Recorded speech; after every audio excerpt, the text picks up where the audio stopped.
All right, hello and welcome to this episode of Market Shares. I'm your host, Tony Blodgett, and today we're going to be talking about actually how to gain more market share. And we do that by being salespeople. And so today I want to talk a little bit about sales. As you can imagine, I spend a lot of my time, watching podcasts and reading books about sales. And one of the things that I have heard many times over the last 25 years that I've been in this industry is that about 90% of salespeople don't make it past the first 5 years in this industry. And the reasons for that are plentiful. They will say things like, it's a lot harder than you think to do sales. They'll say things like, it takes longer than you would have thought that it would to get your business going, and people give up and they throw in the towel. They say, you're gonna make a lot less money than you thought that you were otherwise going to make. Maybe you came from an industry or a job where you had stability and you thought, hey, I'm gonna make it right out of the gate in sales, and that doesn't happen. They say you'll have a lot of sleepless nights thinking about that sale that you so desperately need to close, that if it falls through, you may not be able to pay your mortgage or your rent that month. And these are things that I hear people talk about in books and podcasts. And as I look at this list that I have written down here, and then I think about the mortgage and real estate industry, here's the thing. If you got into this industry in the last 5 years, well, none of those things were true, right? I mean, think about it. It's harder than you think. What are you talking about? People got in the mortgage business in the last couple of years and literally sat down at a desk and started answering the phone, taking refinance calls, right? They said it'll take longer than you think. Really? Because I know so many people who got in this industry in the last couple of years, whether it be real estate or mortgage, and they had overnight success. Number three, you're gonna make a lot less money. Really? I know people that have made more money in the last couple of years than they ever thought possible because of the mortgage and real estate industry. And I can keep going through this list. My point is that as a salesperson myself and as a leader of salespeople, I look at lists like this and I'm like, this doesn't apply to us at all. And so you might ask yourself, well, what's the point of this conversation then, Tony? Well, the point is that all the things that are taught and have been for years about the challenges and struggles of sales have not played out that way for the last couple of years. And now, today's market is showing you that these 5 things are true. The problem is if you got in this industry over the last few years, you didn't experience any of this. And I'm here to tell you that this list is accurate, because this is what so many people who've had long-term success in mortgage or real estate sales, or quite frankly, any other kind of sales, this is what they dealt with. We just got a free pass for the last couple of years. So it's interesting to look at, but now let's talk about what it really takes to be successful in sales, because the market has shifted. All these things are now behind us. You've had success in this industry. Many of you have had success. And I guarantee you there's people watching this who've been doing this for way more than 5 years that are having some of the most difficult times they've ever had in this industry, because I see it every day. The first thing that you can do is get a mentor or a coach or align with a leader that is having success in this industry. Not rocket science, right? Find someone who's having success and align your business with them. So maybe this might mean, in this time in our industry, it might mean changing employers. It might mean finding a company or a manager that you can plug into who is looking to mentor and grow people. It might mean spending a little bit of money, even though you don't feel like you can afford it, to hire a business coach.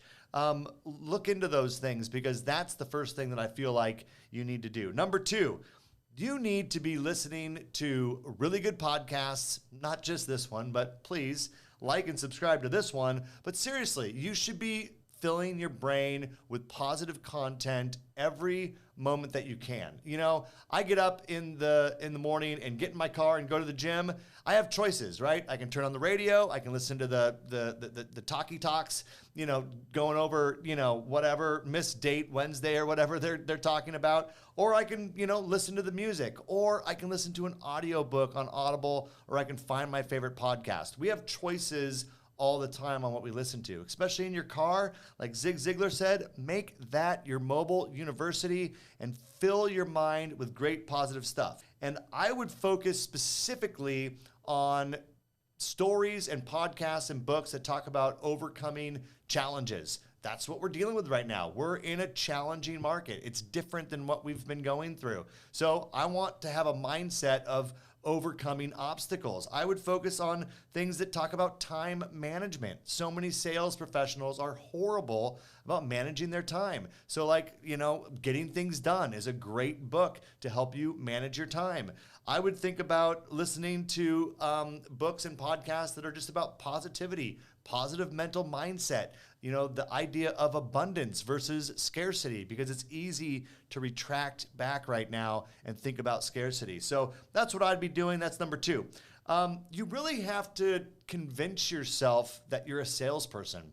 And I know that sounds very obvious, but a lot of people really shy away from the title of salesperson. They think immediately about the used car salesman.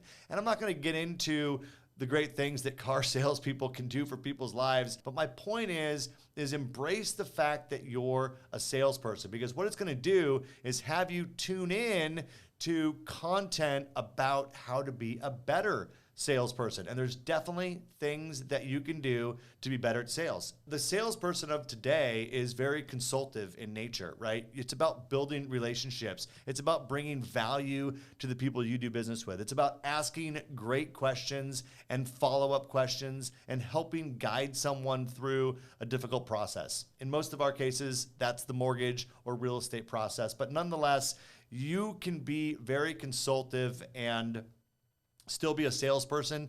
As well you should. I used to say for the first couple of years of my career, I'm not a salesperson, but it was when I embraced the fact that I actually am, and I started doing the things that make salespeople successful, is when I saw the levels of success that I wanted to have. You also need to, as part of that, you need to prospect better. One of the things that I did when I first got into mortgage is, instead of going out and talking to real estate agents, which is important, right? I mean, at the end of the day, the real estate agents are the ones who have the ability to refer you business. But you know what? Every real estate agent works for a managing broker.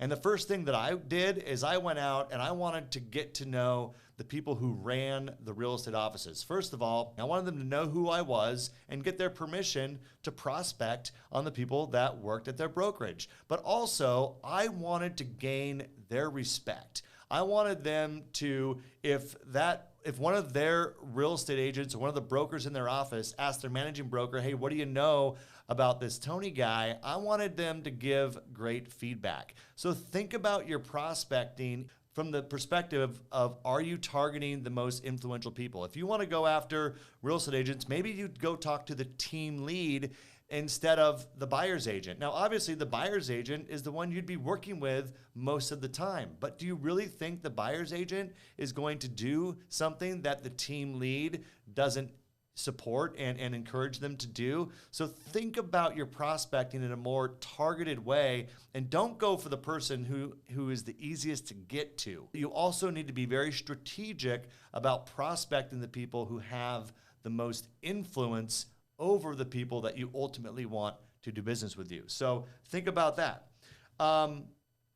Follow-up. I mean, we've heard this so many times, right? That it takes 7 sales calls for someone to say yes, or 80% of people ultimately that end up purchasing, it took 5 times of reaching out to them before they said yes. Or there's all these different numbers that we could put to this, but the bottom line is really simple: is that everybody today, they are so distracted by what's going on in their world. Matter of fact, think about it, right? I could have a text message going off in my phone right now. Matter of fact, by the time I'm done recording this, 15-minute little conversation, I could have 10 text messages. And what if I have a meeting scheduled for right after I'm done recording this video and I move on with my day and I forget all about that text message? Does that mean that I blew that person off that reached out to me, especially if it's a salesperson or someone trying to connect with me about something, that they want me to take action on that isn't really that important in my life? Just because I didn't call them back or text them back doesn't mean that I don't ultimately want to work with them. It just means that I'm busy. So let's not take it so personal when people don't get back to us, and let's get in the habit of following up. Now, look, you can't pester people, or you can't be a stalker, and you can't just, barrage people, but you can casually and consistently follow up with them in a way that shows that you care about the relationship and whatever it is you're trying to sell them or influence them on, that it means something, that it's important, and that you think it's valuable to them, and that you want to stay in front of them. So think about following up more, because the other stat that I hear all the time is 50% of salespeople never even follow up after the first call. So you guys, follow up is so important. And I don't know that my career in sales would have went the way that it did if I didn't have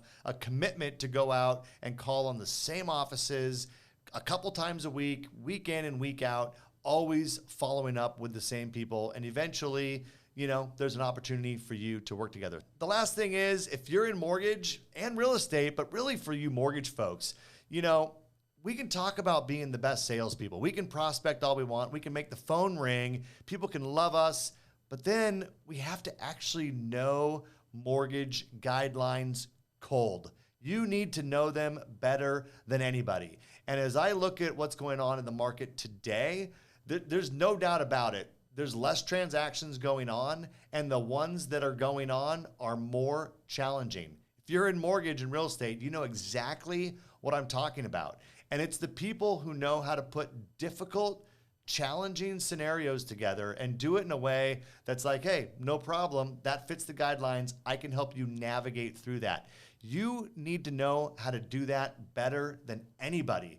And that only comes from lots of experience or a lot of time reading guidelines. And if you've been in this industry for the last couple of years, just writing loans for people that easily qualified, doing a lot of refinances, I guarantee you that you don't have a deep enough skill set yet in really understanding complex mortgage strategies that are going to help difficult transactions come together and go smooth. So in your spare time, pick up the Fannie Mae Seller Guide and read it.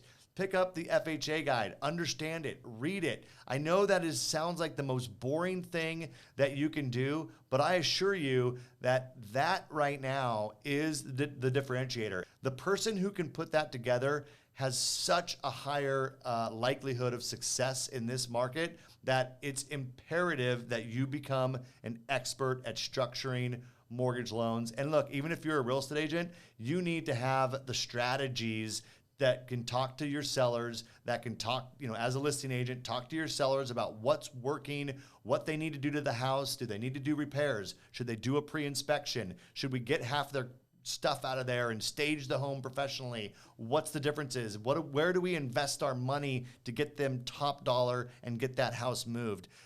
There's a lot of skills to be acquired there, and those are the skills that we need to spend our time becoming the best at, because all this other stuff, finding a mentor, motivating yourself, making the prospecting calls, all that's great. But once you get the at-bat, once you get the opportunity, are you the best professional possible to get done what they're trying to do? So you guys, I hope this was a helpful talk, because I'm passionate about sales and I see so many people right now that are struggling. I look back at this list of the things, and we were blessed for the last number of years in the mortgage and real estate industry that if you're new to this industry, you didn't deal with much of that, but it's here now.